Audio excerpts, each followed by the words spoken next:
Hey everyone, I'm Trevor, and today we're at Disney California Adventure to give you a crowd update. We're going to walk you around the park and take a look at the wait times. So let's get going. We are going to begin the crowd update for DCA right here at Avengers campus because it just happened to be here at the time that I'm starting this footage. And so looks like Web Slingers is a 25-minute wait. We do have the entire extra extended queue right here available, but even so, the line does look pretty long, and there's a hidden portion back there that we can't really see from here, so it's really hard to gauge. But based on what I've seen in the rest of the park earlier today, I would say 25 feels kind of low for this attraction. It does look like she's extending it right now. 25 would have been really good, but it's probably 35, if not 40, especially since she was opening up that extra section. As is typical with a lot of my videos, we are up here filming multiple things today. Just finished up the first portion. Hi guys! There's some guys from my Getaway Today group that we're here with. No, just filming a crowd update. This is Zaria and Jerome from SoCal Guide. Right here at Guardians of the Galaxy Mission Breakout, we are looking at a 90-minute standby wait, which is kind of indicative of our day here today. It's a little bit busy. 60 minutes is probably like the average for this attraction, so 90 is a little high. Of course, it always could be that one of the elevator shafts is broken, and anytime that happens, the wait times are going to go higher. Just for your information, today is Saturday, November 23rd. I thought about doing this crowd update the first weekend, the 15th and the 17th. We were here both days. That's Friday and Sunday. But I wanted to give it a week to kind of mellow out because that weekend was pretty crazy. I said in one of my videos that Rope Drop was the worst I had seen it since spring break on Friday, November 15th. So we wanted to let things mellow out, maybe be more representative of what you're going to expect the rest of the Christmas season. Until Christmas week, of course. Christmas week, Thanksgiving week, these crowd updates kind of go out the window. But for the rest of the Christmas season, even through like January 5th, hopefully what we're looking at today is what you could expect.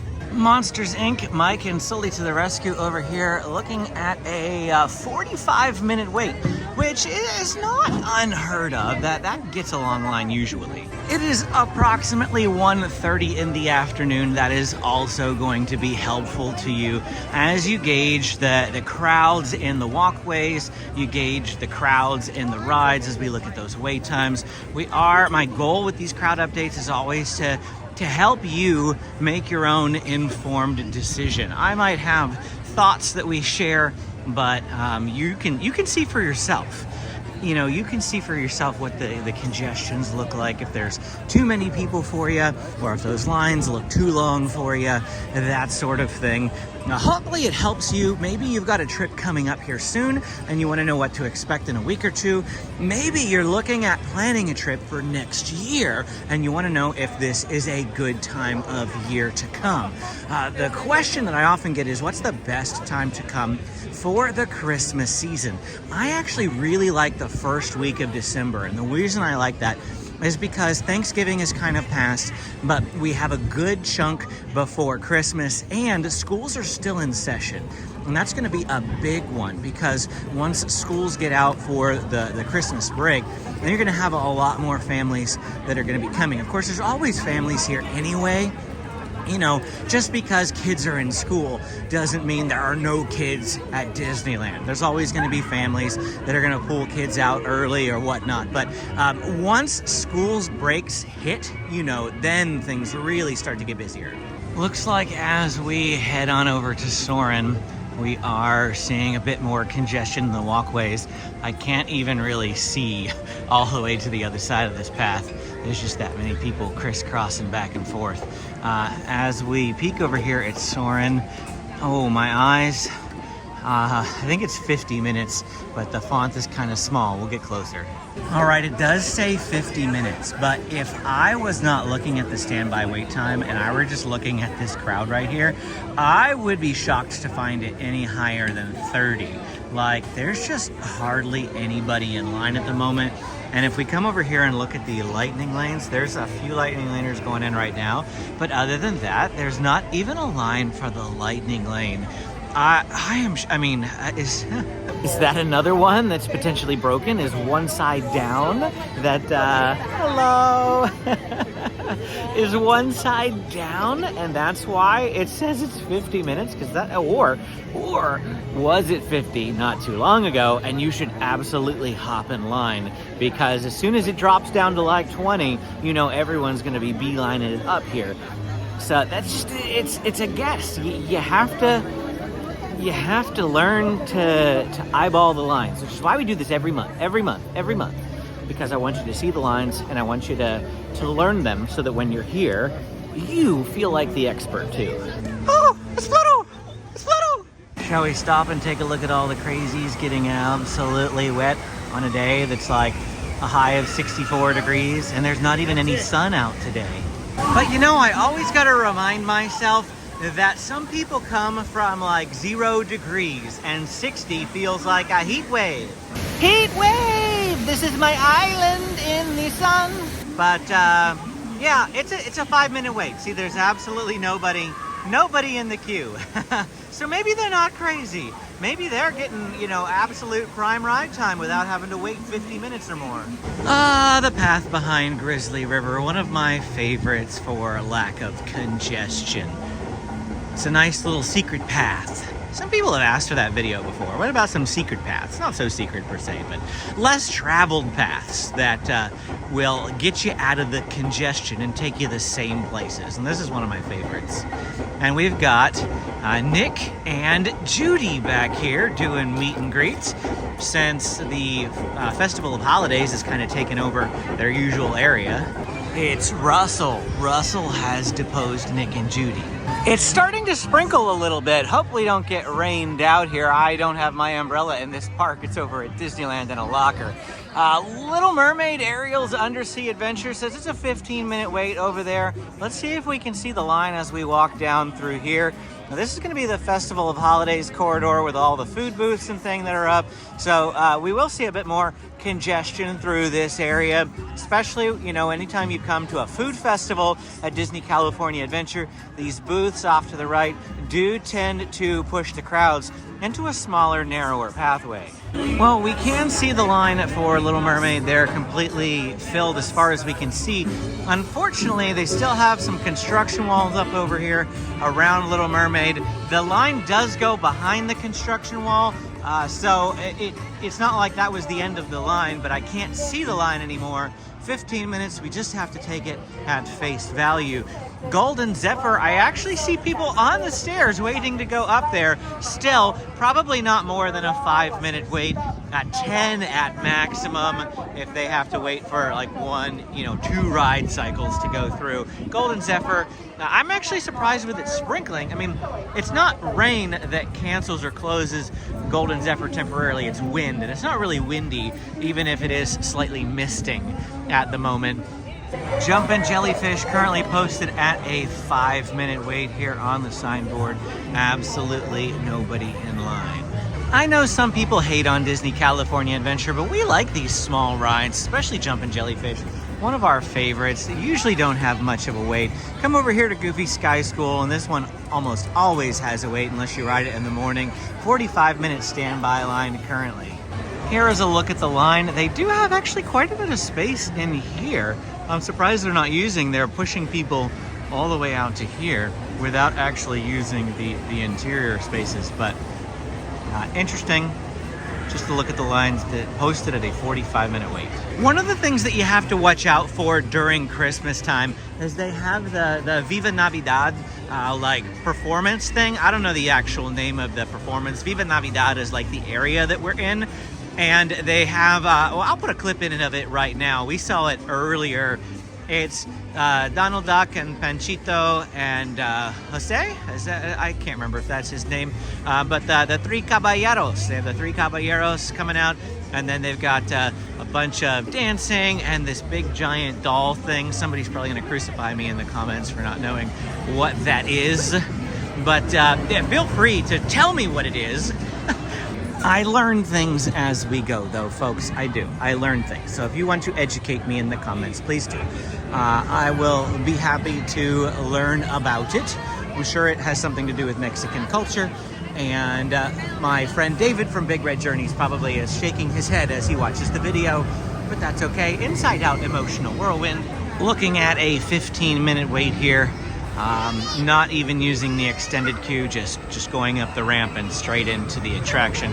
15-minute wait isn't bad at this time of the afternoon. As we approach another congestion point, we're not going to be able to show you the walkways, but I will point at each of the rides and we can talk about the different wait times. So Mickey's Death Wheel, aka the Pixar Pal Around. Over here off to our left is the non-swinging line. It's what's left of the white line here, and we can't even really see where it starts. The people over along the wall there are in line for it. It says it's a 15-minute standby wait. Pretty solid for the non-swinging folks, especially since they have one carriage for every 2 carriages that are swinging. Over here is the line for the swinging carriages. It says it is a 30-minute standby wait. And I believe it. It depends on how quickly they're moving and things, but 30, I mean, I've waited 25 at this point. So it's fairly accurate. And yeah, that's a look at the Pixar Pal Around. Toy Story Midway Mania looks really good right now too. Okay, so I thought we were going to be seeing lots of really long lines. I mean, Disneyland was fairly busy at like 10 a.m. Buzz Lightyear had a 35-minute wait already. We'll get to Disneyland is going to be in a separate video, of course, which will probably already be live on the channel because Disneyland usually goes before DCA. And let's see what the actual wait is. 40. Wow, really? That room must be completely chock full if it's 40. The exterior is kind of deceiving then, because it looks, I mean, 40 is not bad. I would probably, for this attraction, I would probably wait 40 minutes if I'm shooting straight with you. Usually only rope drop this ride because we can do it within like 5 minutes, but 40 is not bad. One of the things that I jokingly love to say is that you can gauge the crowds at Disney California Adventure by Jesse's Critter Carousel. If it has a wait higher than 5 minutes, the park must be slammed. And 5 minutes it is. Incredicoaster posted at a 35-minute wait. I feel like that's fairly average. I've seen it higher, definitely seen it higher before. Let's see if we can get close to the line. I mean, it's pretty full. Like, it looks like most every inch of it is full. But 35 is fairly average for the afternoon. I have this saying, I have this rule of thumb, that if you plan your day properly, you should never wait for a ride longer than 35 minutes. Because there is a plan, there is a path, there is a strategy that will make it so that you can ride every ride within the park without waiting longer than that. Of course, it requires you to zip zap. What am I talking about? Zigzag. It requires you to zigzag around the park. And some of you aren't willing to do that, I understand. DCA is a park where it's very easy to go ride by ride, land by land. Just go in order and you'll still get everything done throughout the day, really regardless of what the wait times are. That's one of the nice things about DCA. There's only 18 total rides in this park, whereas there's almost double that over at Disneyland. In fact, we have just a few more rides to go over ourselves, just the 3 rides in the Cars Land area of the park. And we're coming through the back way here. Gonna go first to Radiator Springs Racers.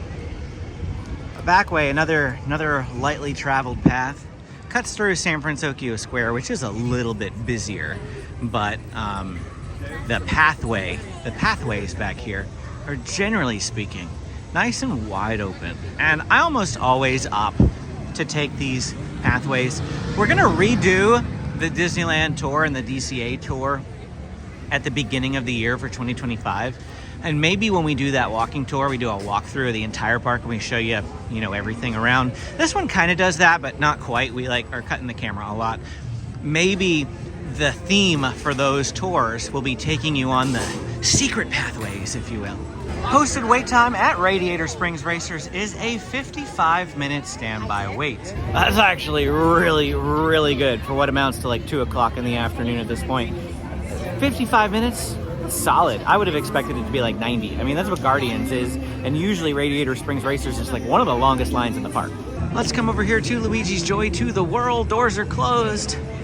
So it's broken. Yeah, that's what we found on Sunday too.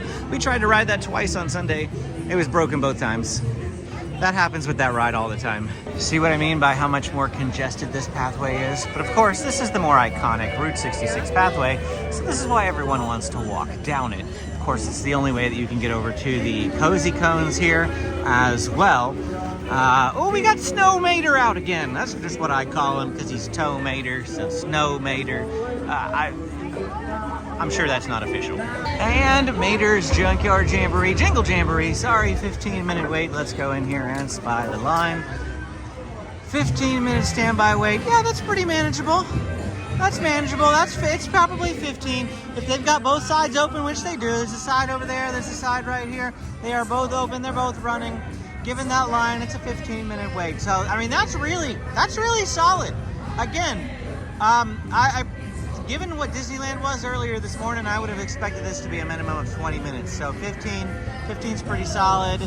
I've seen this up to 35, 40 before. So wow, Disney California Adventure looking really solid, really great with the wait times around the park. A few hiccups here, a few bumps with some larger rides like Guardians of the Galaxy at 90 minutes, which uncharacteristically high considering the rest of the park. So I have to assume that there's probably an elevator shaft down. It's the only reasonable explanation why everything else looks just gorgeous around the park, especially some of the smaller rides that can get up to 30 to 35 minute waits, looking really good. And that's going to be it for our time here today at Disney California Adventure, giving you a crowd update for the Christmas season. If you enjoyed this video, don't forget to hit that like and subscribe button on your way out. If you got questions, drop them in the comments below. I'm always happy to answer them. Click this video to keep watching. Thanks for watching, and we will see you again next time.